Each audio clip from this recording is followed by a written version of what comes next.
નમસ્કાર. Anand commerce college Anand Ramakrishna સાહેબ સંચાલિત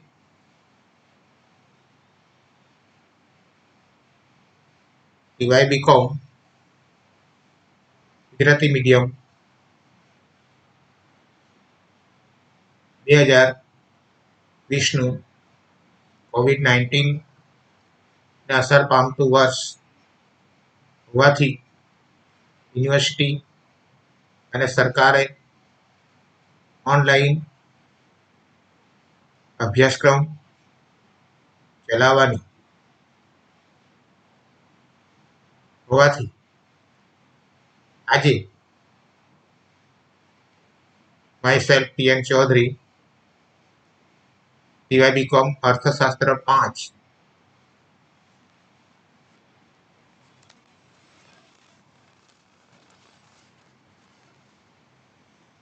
ધંધાકીય અર્થશાસ્ત્ર 1 code number UB05 GCOM 21 credit 3 કુલ ગુણ 100 કુલ અભ્યાસક્રમ 4 યુનિટમાં વહેંચેલ છે. અહીંયા દરેક વિદ્યાર્થી યાદ રાખવાનું કે ગયા વર્ષનો અભ્યાસક્રમ જૂનો છે, બદલાઈ ગયો છે. આ વર્ષે આપણે નવો અભ્યાસક્રમ છે, તેથી જૂની નોટ જે વિદ્યાર્થીઓ ઉપયોગમાં લેતા એ ના લે અને નવી નોટ બનાવે અથવા નવી નોટ જે અમે તમને શીખવાડીએ છીએ એના પરથી, અથવા તો આ મારા વિડીયો છે એમાં સિલેબસ પણ આપ્યો છે અને મટીરિયલ પણ હું આપું છું, એમાંથી બનાવવા વિનંતી. આપણો અર્થશાસ્ત્ર 5 ધંધાકીય અર્થશાસ્ત્ર 1 અને કુલ 4 વિભાગમાં વહેંચેલું છે. એમાં 4 વિભાગ છે. એમાં પહેલો વિભાગ છે ભારતની રાષ્ટ્રીય આવક, બીજું છે ભારતનો વિદેશ વેપાર, ત્રીજું છે અસમાનતા અને આર્થિક શક્તિની એકાગ્રતા, અને ચોથું માનવ સંસાધન અને આર્થિક વિકાસ. તો હવે આપણે વિગતે જોઈએ. પ્રથમ યુનિટ છે એના જે મુખ્ય 4 મુદ્દા છે. એમાં પહેલો મુદ્દો છે ભારતમાં રાષ્ટ્રીય આવકની ગણતરી, બીજો મુદ્દો છે રાષ્ટ્રીય આવકની વૃદ્ધિના વલણો અને માળખું, ત્રીજો મુદ્દો છે નવી શ્રેણી મુજબ રાષ્ટ્રીય આવકની ગણતરી અને ભારતમાં રાષ્ટ્રીય આવકની ગણતરીની મર્યાદા. મિત્રો યાદ રાખો કે રાષ્ટ્રીય આવકનો અર્થ, વ્યાખ્યા, એની ગણતરી પદ્ધતિઓ, એની ઉણપો આપણે સૌ જાણીએ છીએ. અહીંયા ફક્ત ભારતમાં રાષ્ટ્રીય આવકની ગણતરી કેવી રીતે થાય છે એ મુદ્દો સમાયેલો છે. એટલે જૂનું મટીરિયલ અહીંયા કામ લાગશે નહીં. નવા તમારે આખા જે આંકડાઓ છે અને મેં તમને આપવા પ્રયાસ કર્યો છે એના ઉપર જ આપણે જવાનું છે, અથવા તમને જે નેટ પરથી મળી રહેશે અને આપણી ગુજરાતી માધ્યમની બુકો છે એમાંથી તમને મળી રહેશે. રાષ્ટ્રીય આવકની વૃદ્ધિના વલણો અને માળખું. તો રાષ્ટ્રીય આવકની વૃદ્ધિ 1950 અત્યાર સુધી કેટલા પ્રમાણમાં કેવી રીતે વધી છે એ આપણે જોવાનું છે. એટલે એમાં પણ કુલ આંકડાઓ આવશે. અને માળખું, તો એમાં આપણે કઈ કઈ વસ્તુઓ સમાવતા આવ્યા છે તો એ વખત બદલાયું હશે. દાખલા તરીકે 50 પહેલી રાષ્ટ્રીય આવકની ગણતરી કરી તો એ સમયે આપણે ખેતી અને ઉદ્યોગને ધ્યાનમાં લેતા હતા, સેવા ક્ષેત્રને ગૌણ માનતા હતા. વર્તમાન સમયની અંદર 3 ક્ષેત્ર તો છે, પણ ખેતી ક્ષેત્રની અંદર કયા બીજા ક્ષેત્રો આવે છે એને લેવાનું છે. ઉદ્યોગ ક્ષેત્રમાં કયા ક્ષેત્રો બીજા સમાવેશ થાય છે અને એ રીતે સેવાઓ છે એમાં કયા ક્ષેત્રો સમાય એ આપણે જોવાનું છે. નવી શ્રેણી મુજબ રાષ્ટ્રીય આવકની ગણતરી આપણે જોઈએ છે કે સૂચકાંક ગણીએ છે ત્યારે આધાર વર્ષ કોને કહેવાય એ આધાર વર્ષની ગણતરી આપણે જાણતા હતા. એવા આધાર વર્ષ મુજબ ભારત સરકારે પણ કેટલાક જુદા જુદા વર્ષો આધાર વર્ષ તરીકે ધ્યાન મૂકેલા છે. એ આધાર વર્ષને આધારે આપણે રાષ્ટ્રીય આવકની ગણતરી કરવાની છે. તો એ આપણે જોવાનું છે કે રાષ્ટ્રીય આવકની ગણતરીના આંકડાઓમાં 50-51 હોય કે પછી 60-61 હોય, 70-71 કે 81-82 કે 91-92 કે 2013-14 ગમે તે હશે, તો રાષ્ટ્રીય આવકની ગણતરી એ આધાર વર્ષને જુદા જુદા ગણ્યા છે અને એ પ્રમાણે આપણે રાષ્ટ્રીય આવકની ગણતરીના અંદાજો અથવા ગણતરી કરવાની એ આપણે જોવાનું. પછી રાષ્ટ્રીય આવકની ગણતરીની મર્યાદાઓ કઈ કઈ છે એમાં આવે છે. દાખલા તરીકે આપણે ઉત્પાદન પદ્ધતિ વાપરતા હોઈએ તો રાષ્ટ્રીય આવકની ગણતરી કરવાની ઉત્પાદન પદ્ધતિ ક્યાં ક્યાં એની ખામીઓ છે અથવા ક્યાં ક્યાં એની ભૂલો રહેલી છે એ આવે. એ રીતે આવકની ગણતરીઓ તો ક્યાં ક્યાંયની મર્યાદાઓ છે એ આપણે જોવાની છે. તો એ બધું આપણે ભારતની રાષ્ટ્રીય આવક છે એમાં સમાયેલા છે એટલે ટોટલી અભ્યાસક્રમ આપણા માટે નવો છે. ત્યાર પછી બીજું યુનિટ છે ભારતનો વિદેશ વેપાર. અને વિદેશ વેપાર આપણે જાણીએ છીએ કે એક દેશમાંથી બીજા દેશમાં વસ્તુની સેવાઓનો આયાત નિકાસ કરી અને આપણે વેપાર કરીએ.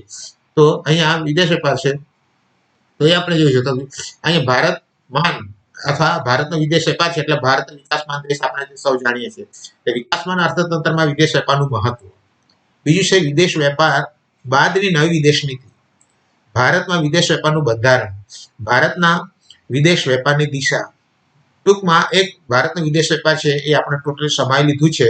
તો ભારતે અથવા વિદેશ વેપારનું શું મહત્વ છે, ભારત માટે વિદેશ વેપાર ફાયદાકારક નુકસાનકારક એ આપણે જોવાનું છે. ત્યારબાદ વિદેશ વેપારની જે નવી વિદેશ નીતિઓ છે એ તો આપણે અહીંયા બધી નીતિઓ તો આપણે ભણ્યા છે 50-51 થી અથવા આઝાદી પછી આપણે વખતો વખત વર્ષો વર્ષ કે યોજનાઓ ની અંદર નવી ને નવી વિદેશ નીતિ આપણે દાખલ કરતા ગયા છે કે કઈ વસ્તુઓ આયાત કરવી, કઈ નિકાસ કરવી, કઈ આયાત નહીં કરવી, નિકાસ કરવી, અથવા તો કેટલા પ્રમાણ વસ્તુઓ આયાત નિકાસ કરવું, બરાબર. એના પર ચૂકવણીની કેવી રીતે કયા દેશો જોડે કેવા આ બધી નીતિની અંદર સમાવેશ થતો હોય છે. તો આ વિદેશ નીતિ આપણે અહીંયા જોવાની છે. અને લેટેસ્ટ નવી વિદેશ નીતિ એટલે નવી જે વર્તમાન સમયની અંદર કેન્દ્ર સરકાર રજૂ કરે એ વિદેશ નીતિ આપણે ભણવાની છે. અને એ આપણને નેટ પરથી મળી રહેશે. ત્યારબાદ ભારતના વિદેશ વેપારનું બંધારણ. હવે ભારતના વિદેશ વેપારનું બંધારણ એટલે આપણે જોઈએ કે વિદેશ વેપારનું બંધારણમાં શું શું થાય કે આપણે ભૂતકાળથી આપણે અત્યાર સુધી જોઈએ તો ભૂતકાળમાં આપણી મુખ્ય નિકાસો ખેત પેદાશો હતી.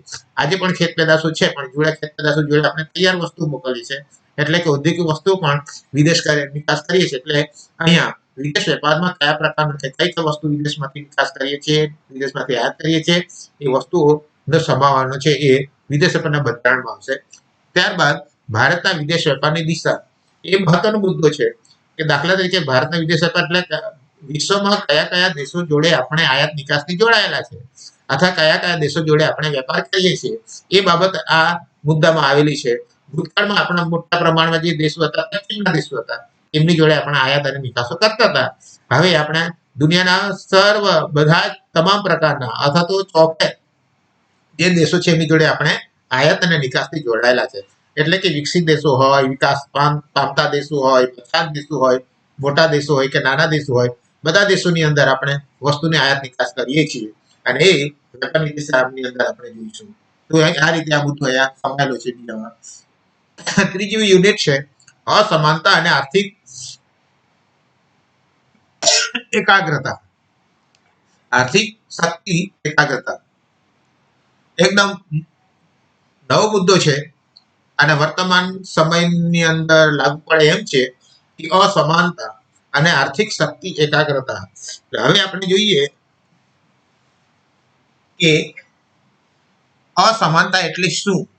ટૂંકમાં આપણે એમ કહીએ કે ભારતની અંદર ધનિક અને ગરીબ કેમ છે બે વર્ગો. તો કે ગરીબો પાસે કશું નથી, ધનિકો પાસે સંપત્તિ આવક છે અને એ રીતે બંનેની વચ્ચે અસમાનતા રહેલી જોઈ શકીએ છીએ.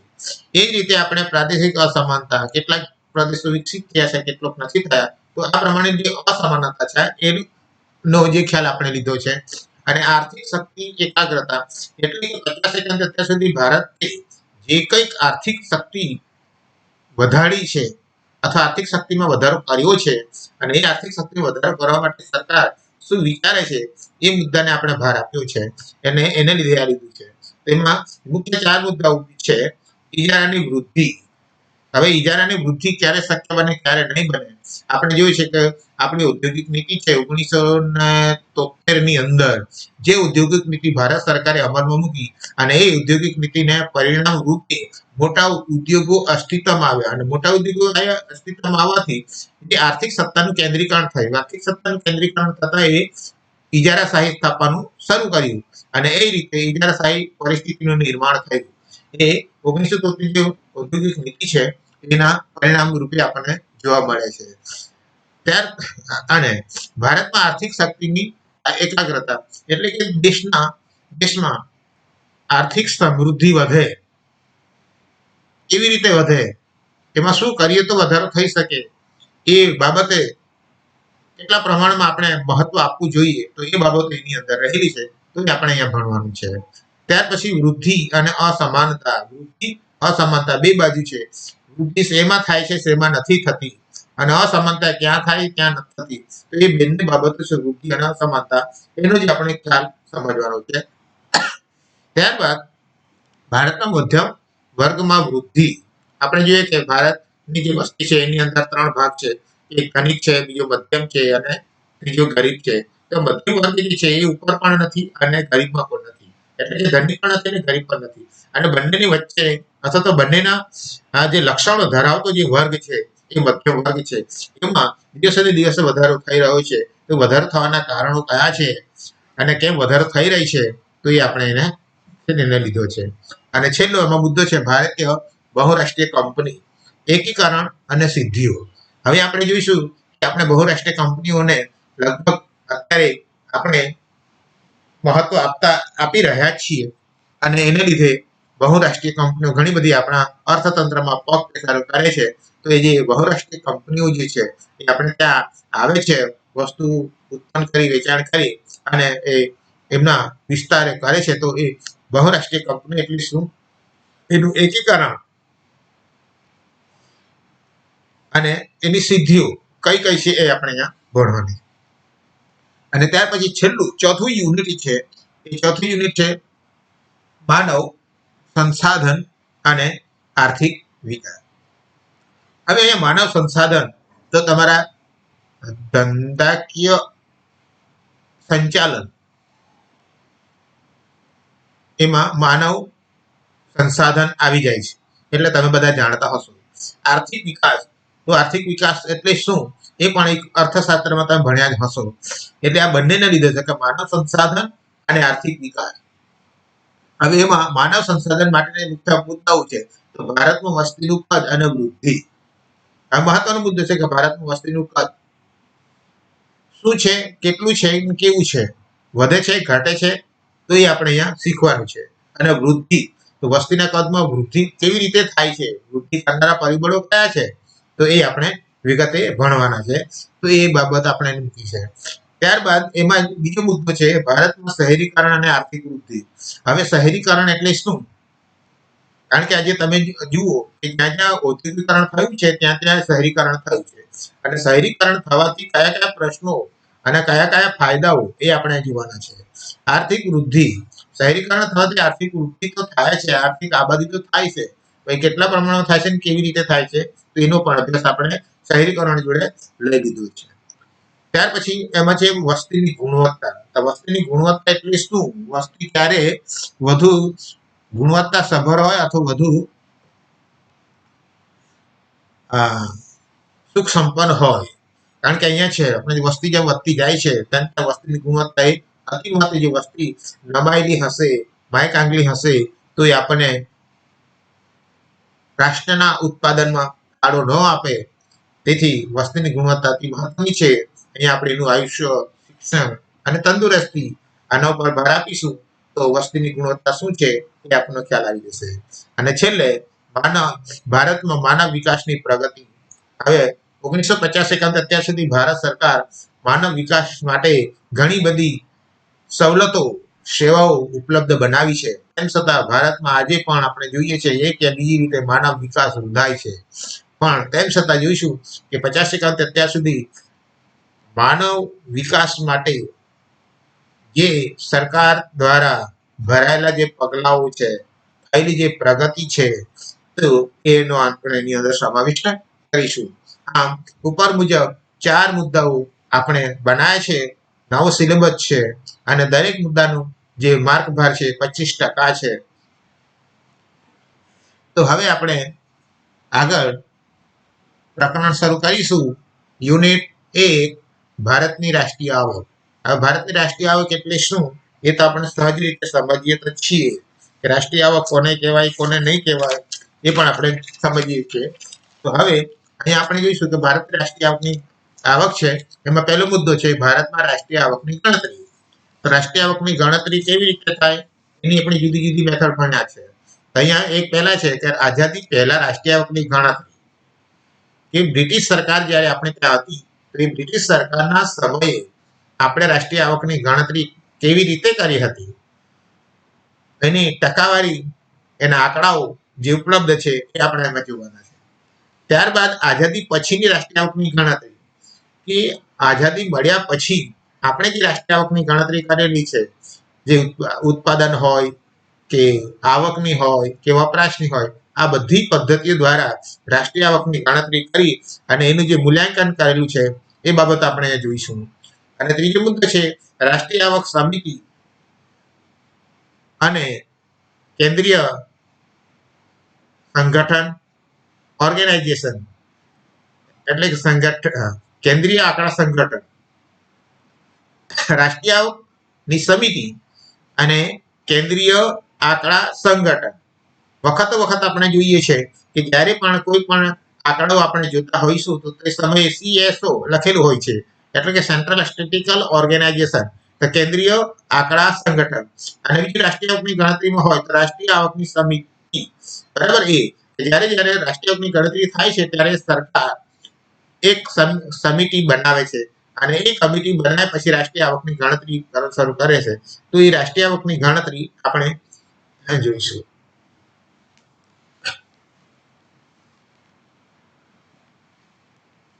એ રાષ્ટ્રીય આવકની ગણતરી કેવી રીતે થાય છે તો એના પણ મુખ્ય મુદ્દાઓ છે જે આપણે જોઈએ. એક તો ચોખ્ખા ઉત્પાદન પદ્ધતિને આધારે, બીજું છે ચોખ્ખી આવકને આધારે, પછી રાષ્ટ્રીય આવકની જુદી જુદી શ્રેણીઓ છે.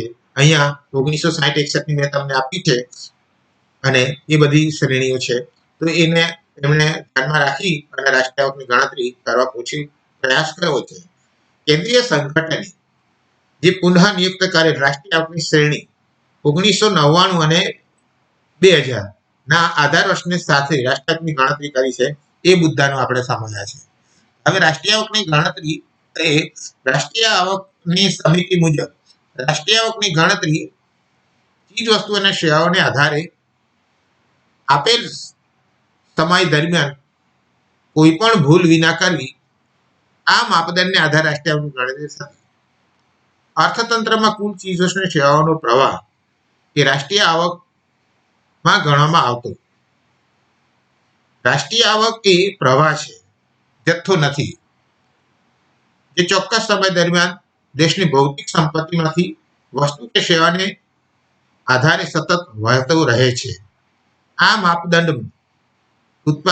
માપદંડમાં ઉત્પાદન પ્રક્રિયાના ભાર અપાયો છે.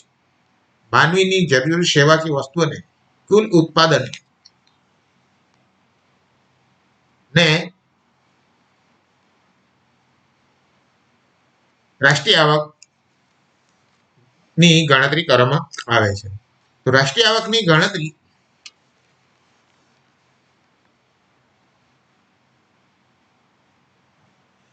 ટૂંકમાં રાષ્ટ્રીય આવક એટલે દેશમાં વર્ષ દરમિયાન જે ચોખ્ખું ઉત્પાદન થાય છે તે રાષ્ટ્રીય આવક, અથવા તો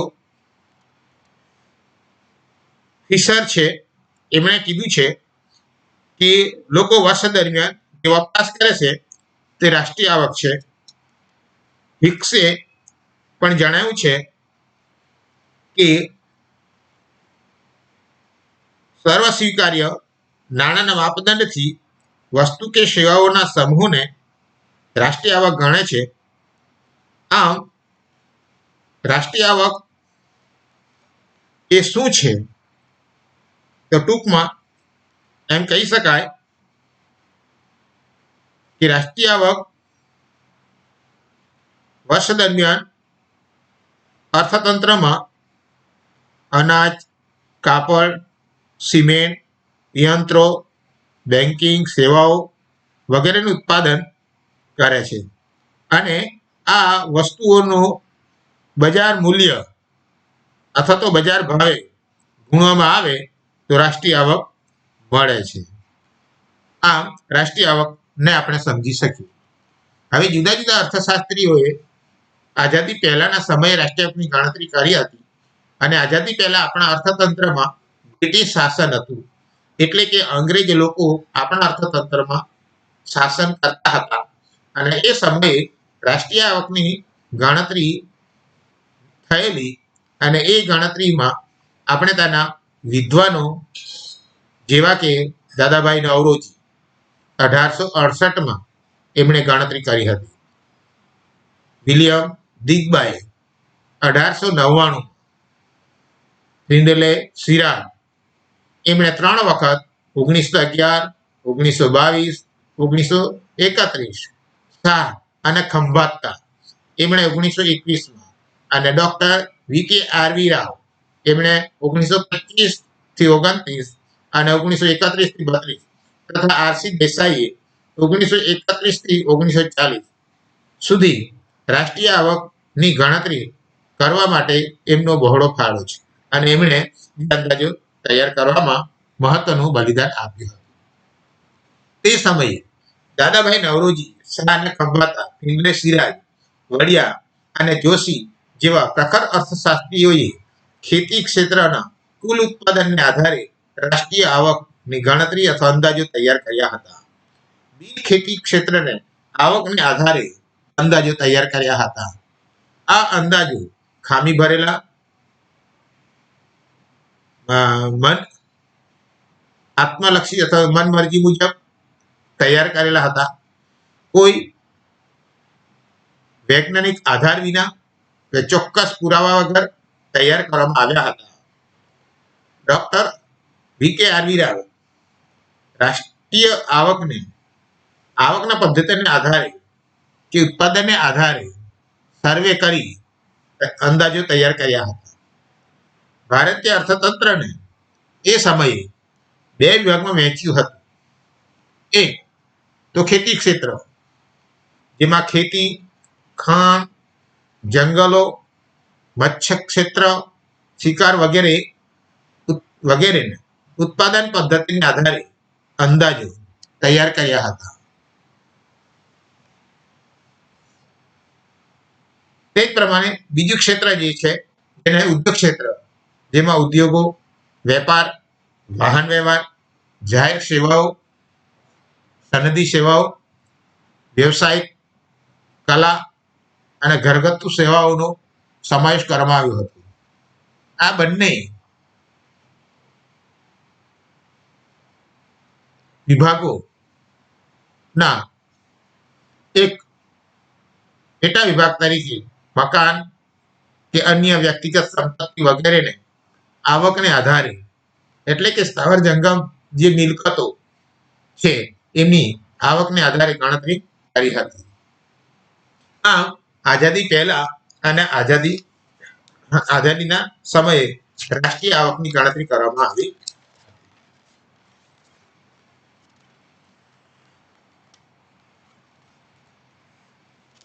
આઝાદી પછી જે રાષ્ટ્રીય આવકની ગણતરી કરવામાં આવી હતી તે ભારત સરકારે રાષ્ટ્રીય આવક સમિતિની સ્થાપના ઓગસ્ટ 1949માં સ્થાપી હતી અથવા સ્થાપવામાં આવી હતી. તેમાં અથવા તો કમિટીના સભ્યો professor P C. Mahalanobis, professor D R. Gadgil, professor V K. R V. Rao જેવા નામાંકિત અર્થશાસ્ત્રીઓને સમાવ્યા હતા.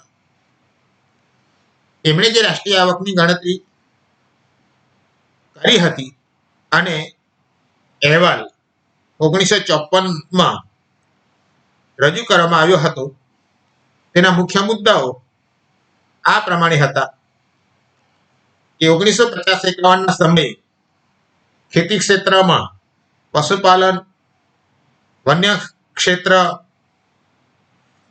મત્સ્ય ક્ષેત્ર વગેરેનો 50% ફાળો રાષ્ટ્રીય આવકમાં હતો. બીજું, ખાણ, ઉદ્યોગ ક્ષેત્ર, હેન્ડલૂમ, હાથસાળનો ફાળો 1/3 જેટલો હતો. વેપાર, વાણિજ્ય, સંદેશાવ્યવહારનો ફાળો 1/6 જેટલો હતો કુલ રાષ્ટ્રીય આવકના અથવા રાષ્ટ્રીય ઉત્પાદનના પ્રમાણ. સેવા ક્ષેત્રનો સ્થાવર જંગમ મિલકતનો ફાળો 15% હતો અને 2/3% ફાળો ઉત્પાદિત ક્ષેત્રનો, જેમાં ખેતી ઉદ્યોગ બંનેનો સમાવેશ થઈ જતો હતો. વેપાર, વાહન વ્યવહાર વગેરેનો 1/3% ફાળો અને સરકારી સાહસોનો હિસ્સો 7.6% અને સરકારી ખર્ચ 8.2% જેટલું હતું. અને રાષ્ટ્રીય આવકમાં જે ખામી અથવા ભૂલો રહેતી એને 10% જેટલી રાખી હતી.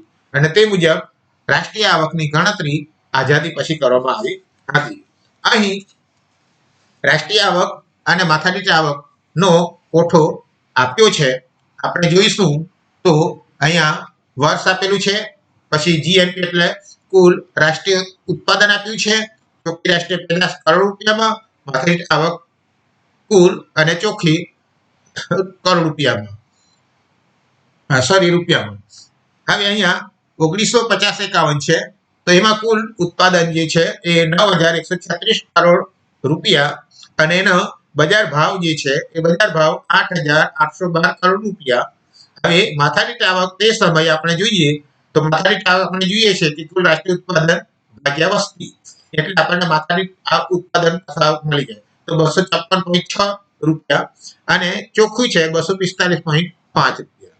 એ રીતે 1970-71માં જે કુલ ઉત્પાદન હતું એ 36,452 કરોડ રૂપિયા અને ચોખ્ખી રાષ્ટ્રીય પેદાશમાં એટલે કે બજાર ભાવે ગણવામાં આવે તો એ 34,235 કરોડ રૂપિયા અને માથાદીઠ આવક જે છે એ કુલ 667.8 અને 632.8 ચોખ્ખી.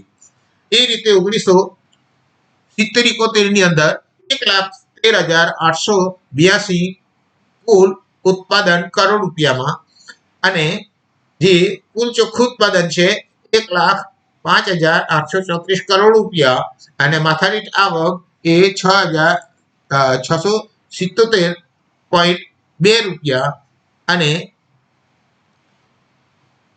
ચોખ્ખું જે માથાદીઠ આવક એ 1,558. એ જ રીતે 83-84 ની અંદર રાષ્ટ્રીય આવક ગણની ગણતરી કુલ 1,71,201 કરોડ રૂપિયા અને એ ચોખ્ખી રાષ્ટ્રીય પેદાશ 1,57,830 કરોડ રૂપિયા અને જે માથાદીઠ આવક છે 2,665 અને ચોખ્ખી માથાદીઠ આવક 2,180.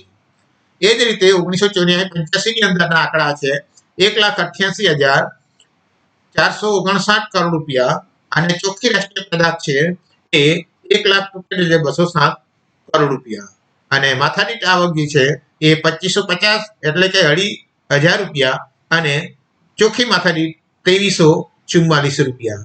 એ આપણે 1950 ના જે જૂના આંકડા છે અને એ આંકડા આપણે જોઈ શકીએ છીએ.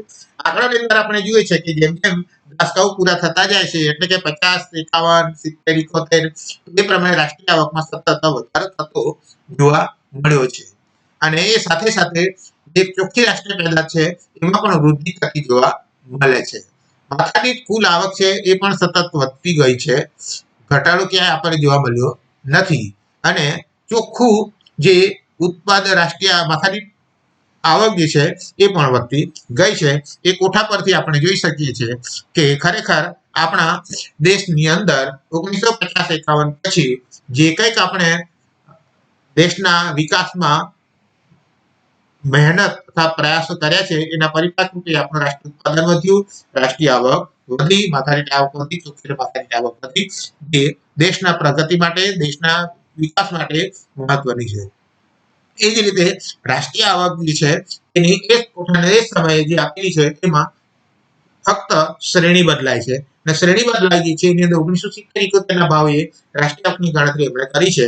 અહીં આપણે જોઈએ છે કે અર્થતંત્રની અંદર તમામ ચીજ સેવાની કિંમતો એ સ્થિર રહેતી નથી અને સતત બદલાયા કરે છે. હવે રાષ્ટ્રીય આવકની ગણતરી અમને 1970-71 અર્થતંત્રમાં જે ચીજ સેવાઓ હતી એની જે કિંમતો હતી એ કિંમતો સાથે ગુણીને કેટલા પ્રમાણમાં આવકમાં વધારો થાય છે, ઘટાડો થાય છે અથવા કેવા ફેરફાર થાય છે તે આપણે જોઈએ. તો 1950-51 ની અંદર જે કુલ ઉત્પાદન 17,469 કરોડ રૂપિયા, જે ચોખ્ખું ઉત્પાદન 16,731 કરોડ રૂપિયા અને કુલ માથાદીઠ આવક 486.7 કરોડ રૂપિયા અને ચોખ્ખી માથાદીઠ આવક 466. હવે આપણે જોઈએ છે કે ચોખ્ખી આવક જે છે એની અંદર આપણે એનો ઘસારા ખાત બાદ કરી અને પછી મૂકીએ છીએ. તે જ રીતે માથાદીઠ આવકની અંદર પણ ચોખ્ખી જે છે એને આપણે જે ઘસારા ખાસ એને બાદ કરીને પછી આપણે આપણી પાસે જે વપરાશ માટે જે આવક આવે છે એને એટલે નિભાવણી આવક છે એને ધ્યાનમાં લઈએ છીએ. એ રીતે 70-71 છે એની અંદર આપણે જોઈશું તો કુલ ઉત્પાદન છે એ 36,452 કરોડ રૂપિયા 1971 ના ભાવોએ અને એ જ 34,235 કરોડ રૂપિયા એ ચોખ્ખું ઉત્પાદન થયું અને માથાદીઠ આવક 673 અને ચોખ્ખી માથાદીઠ 632. આ 673 વચ્ચે થોડો ડિફરન્સ છે, 40 રૂપિયા જેટલો તફાવત છે, પણ ખરેખર આપણે જોઈશું તો એ પહેલાના વર્ષો એટલે કે આગલા 1950-71 માં વધારો થવા પામ્યો છે. એ રીતે 1980-81 આ વર્ષ દરમિયાન અર્થતંત્રનું જે કુલ ઉત્પાદન છે એ 50,603 કરોડ રૂપિયા જે ચોખ્ખું ઉત્પાદન 47,312 કરોડ રૂપિયા એટલે કે અહીંયા માથાદીઠ આવક જે છે એ 745 અને 696 ચોખ્ખી. આ રીતે આપણે આંકડા છે. એ રીતે 1983-84 અને 1984-85 આ બેના આંકડા આપણે જોઈએ છે તો બંને આંકડો છે એ ઉત્પાદન પણ વધ્યું છે અને ચોખ્ખું ઉત્પાદન પણ વધ્યું છે, એ રીતે માથાદીઠ આવક પણ વધી છે અને ચોખ્ખી માથાદીઠ આવક પણ વધી છે. એટલે અહીંયા આપણે એમ કહીએ કે આ કોઠામાં જે ઉત્પાદન આપ્યું છે એ અને ચોખ્ખું ઉત્પાદન આપ્યું છે એ રીતે માથાદીઠ આવક આપેલી છે તે બંને ચાલુ ભાવે તેમજ 1971 ના ભાવે તે રજૂ કરેલી છે. હવે રાષ્ટ્રીય આવક દરમિયાન ભાવ વધારો જે છે એ વધ્યો છે તેવો એક ભય અથવા તેવો એક આંકડા ઉપરથી આપણે જોઈ શકીએ છીએ. જેમ કે 1970-71 ના વર્ષમાં જથ્થાબંધ ભાવ 100 હતો અને તે 1984-85 ના વર્ષમાં 338 થયું હતું. આમ આ વર્ષો દરમિયાન જથ્થાબંધ ભાવોમાં આધારે અથવા જથ્થાબંધ ભાવોમાં આશરે 3 ગણાથી એ વધુ વધારો થયો હતો.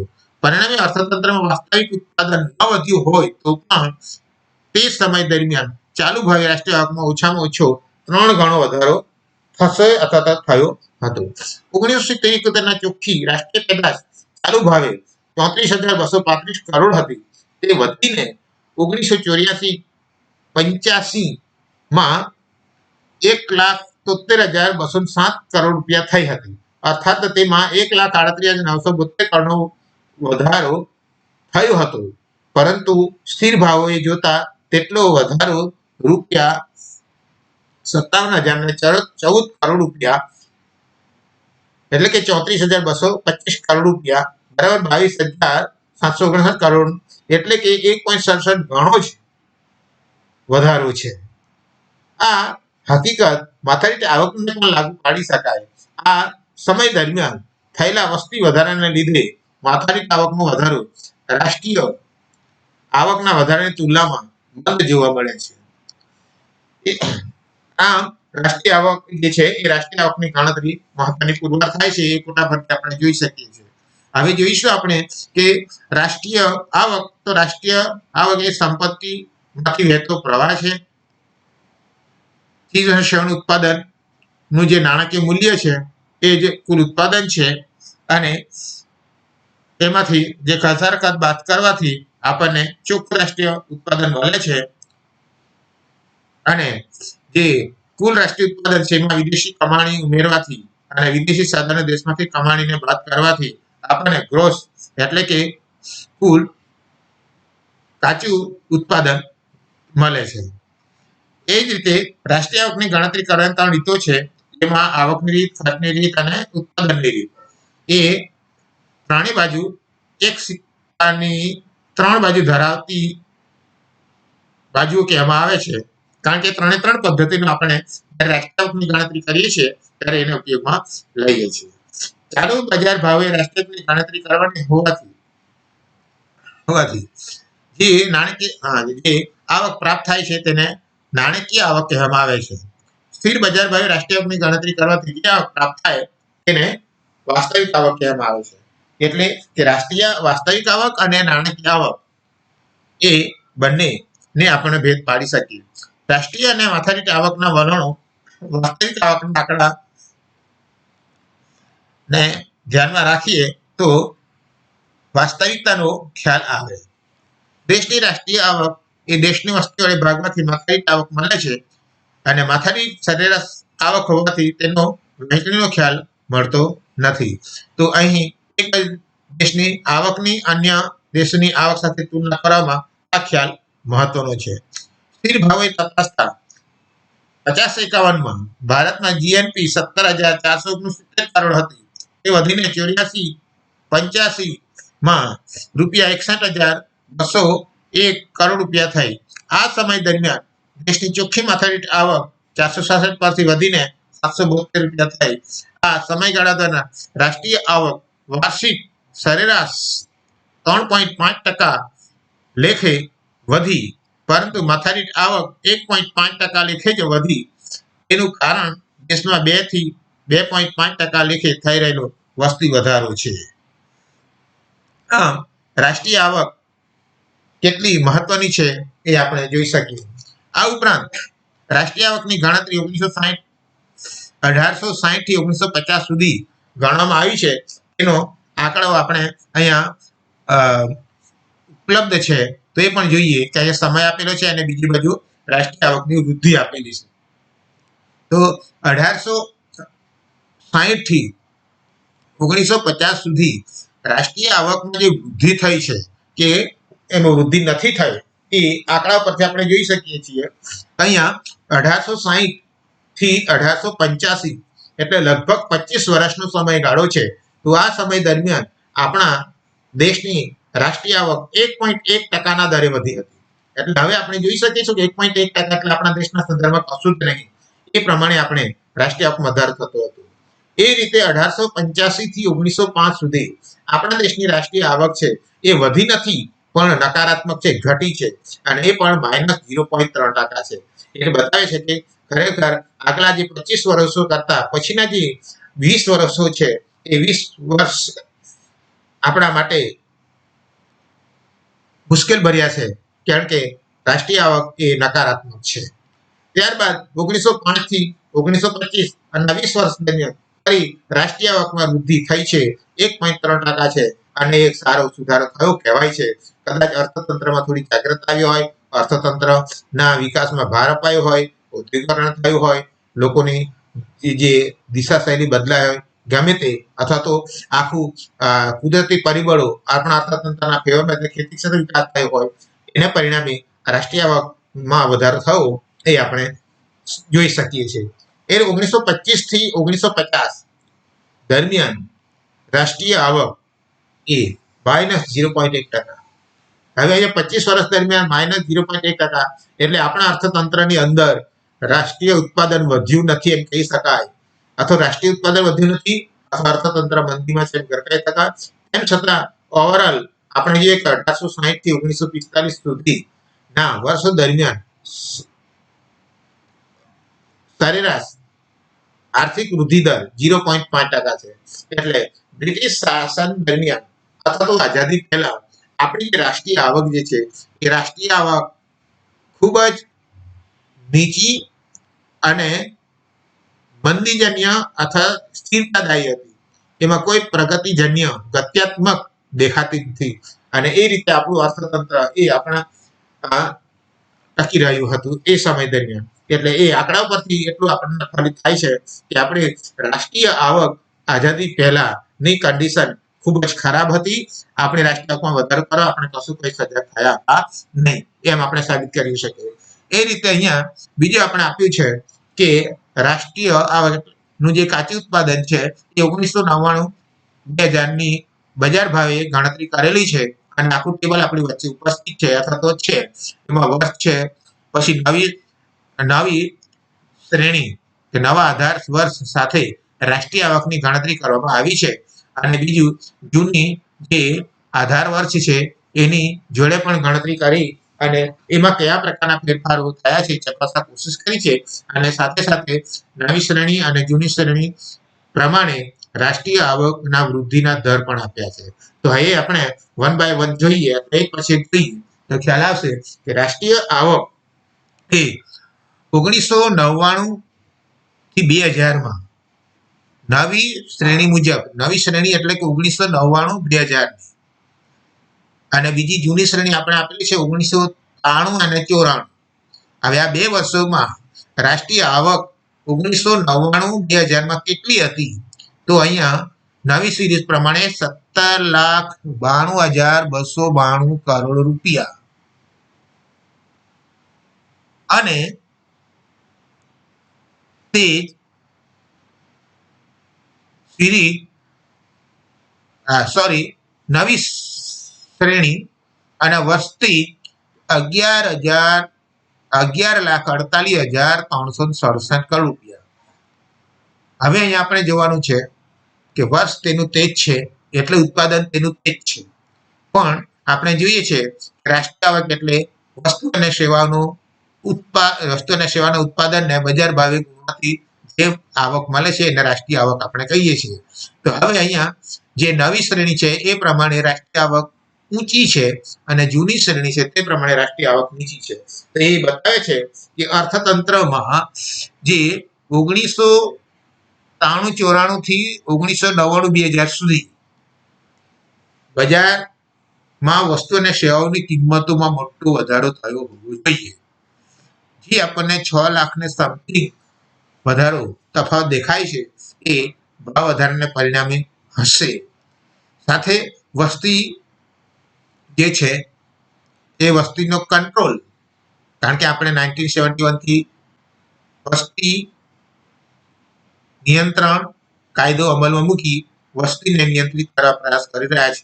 તો એમાં જે સફળતા મળી હોય એને આધારે આ પ્રકારનો તફાવત જોવા મળે છે.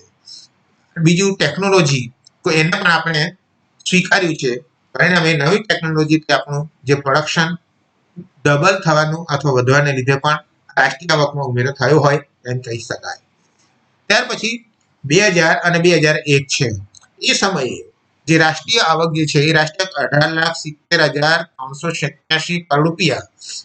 હવે આટલા જે રાષ્ટ્રીય આવક છે એની એ જ જૂની શ્રેણી છે એની જોડે આપણે સરખામણી કરીએ 11,98,592.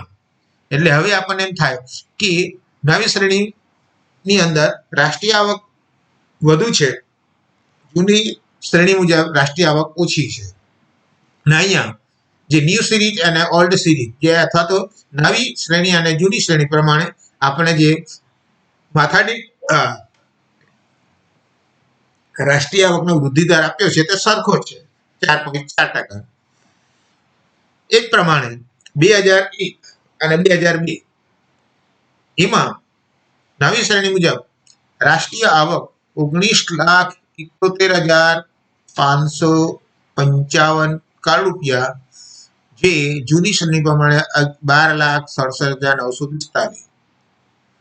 એ જ રીતે 2002 અને 3 20,52,558, જે જૂની શ્રેણી 13,18,362 કરોડ રૂપિયા, અને 2003-4 એ શ્રેણીમાં 22,26,041, જે ઓલ્ડ શ્રેણીમાં 14,30,548, અને છેલ્લે 2004-5 ની અંદર જોઈશું તો દેશની રાષ્ટ્રીય આવક એ 23,92,771 કરોડ રૂપિયા, જે 15,29,408 કરોડ રૂપિયા.